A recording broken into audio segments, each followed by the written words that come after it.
IAS exam के 2004 में प्रश्न 2 उसका खा उसमें पूछा गया था कि थियोसॉफिकल सोसाइटी पर टिप्पणी कीजिए।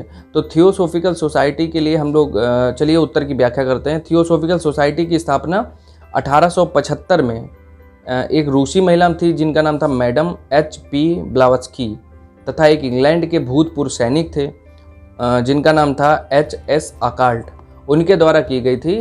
ये स्थापना जो है न्यूयॉर्क में की गई थी।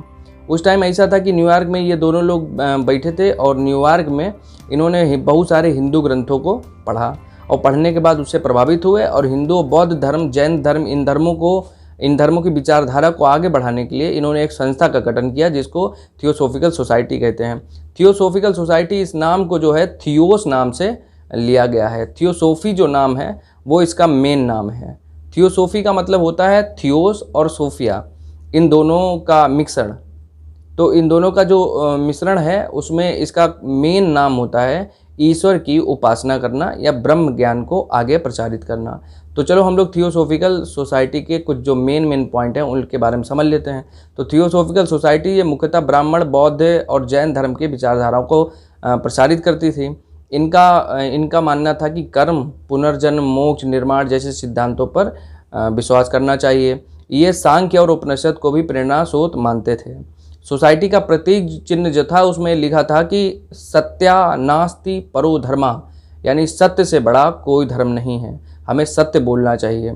अब क्या हुआ, सन 1882 में मद्रास के निकट अड्यार में इनका एक मुख्यालय बन गया भारत में, और वही बाद में अंतर्राष्ट्रीय मुख्यालय बनाया गया। सन 1893 में थियोसॉफिकल सोसाइटी के विचारों को प्रचार प्रसार करने के लिए एनी बेसेंट जो हैं भारत आई। कितने में आई? 1893 में। एनी बेसेंट का मत था कि वेदों और उपनिषदों को मान्यता प्रदान करनी चाहिए। वर्ण व्यवस्था जो प्रारंभिक समय में थी, जिसमें कहा गया था ब्राह्मण, क्षत्रिय, वैश्य और शूद्र ये लोग रहेंगे, तो ये इस व्यवस्था को ये समर्थन करती थी।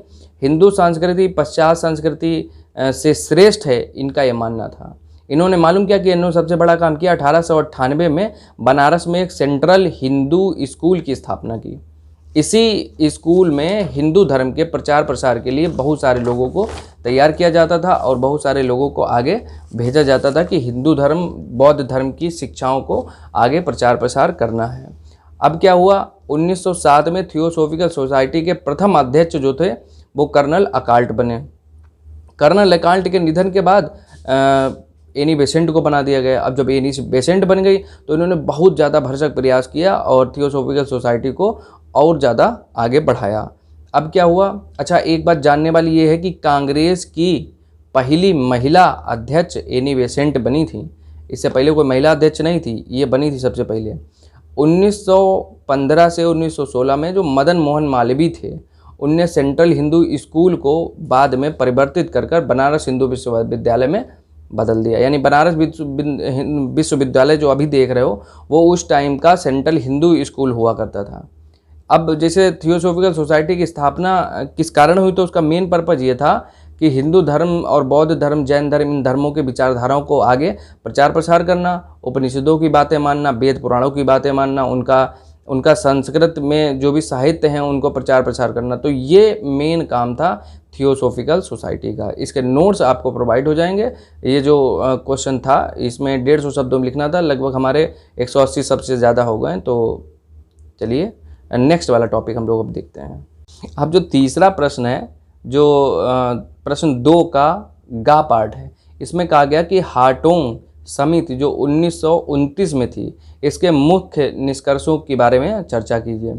तो इसका उत्तर की व्याख्या हम लोग चलो शुरू करते हैं। आपने ये सोचा है, आपने देखा होगा या आपने सुना होगा कि 1900 से लेकर 1929 के बीच में बहुत सारे विश्वविद्यालय, बहुत सारे कॉलेज ये सब बनाए गए, जिसमें शिक्षा में बहुत ज़्यादा धांधली हुई, शिक्षण संस्थाओं की बहुत ज़्यादा स्थापना हुई।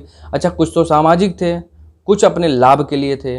लाभ का मतलब जैसे बहुत सारे बच्चे घर में बैठे हैं, पैसा है, दे दिया, डिग्री ले ली।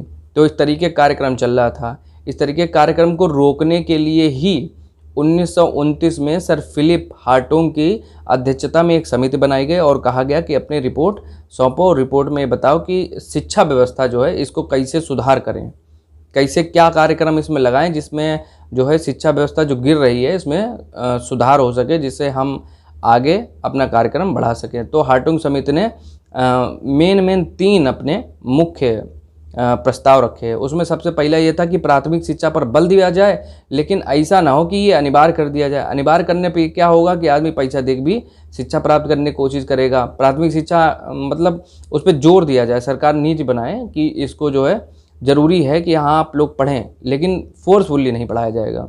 उसके बाद दूसरा पॉइंट था कि समर्पित विद्यार्थियों को उच्चतर माध्यमिक एवं उच्च शिक्षा के लिए विश्वविद्यालय में प्रवेश दिलाना चाहिए। लेकिन ऐसा नहीं कि सामान्य विद्यार्थी जो कक्षा 8वीं पढ़ने के लिए इच्छुक है, उसके बाद पढ़ने के इच्छुक नहीं, उसको ज़बरदस्ती कॉलेज भेज दिया जाए। तो उन्होंने कहा ऐसे विद्यार्थियों को कोई ना कोई व्यावसायिक कार्य जो है व्यावसायिक शिक्षा प्रदान कर दिया जाए। उसके बाद तीसरा जो इन्होंने बताया उसमें ये बताया कि विश्वविद्यालय में प्रवेश के लिए नियम बहुत कड़े कर देने चाहिए। इससे क्या होगा, इससे ये फ़ायदा रहेगा कि जो इच्छुक विद्यार्थी हैं, जो समर्पित विद्यार्थी हैं, वही जाकर एडमिशन लेंगे और वही जाकर पढ़ेंगे।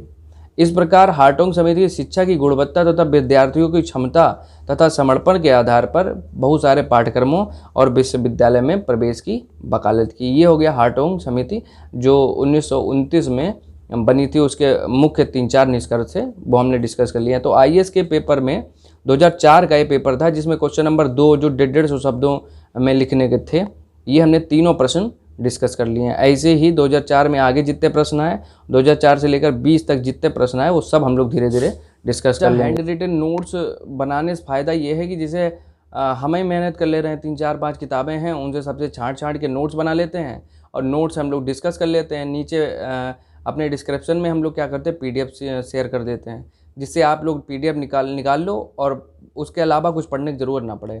चाहे आप कहीं भी मैच कर लेना, अगर क्वेश्चन आएगा तो इन्हीं में से आएगा, अलग से कुछ नहीं आएगा। अभी जितना आपने पढ़ा इसके भी PDF नोट्स हम लोग दे देंगे। तो टाइमर स्टडी पॉइंट को ऐसे ही अपना प्यार और समर्थन देते रहें, हम लोग वीडियो झमाझम बनाते रहेंगे। ठीक है, मिलते हैं नेक्स्ट वीडियो में। धन्यवाद।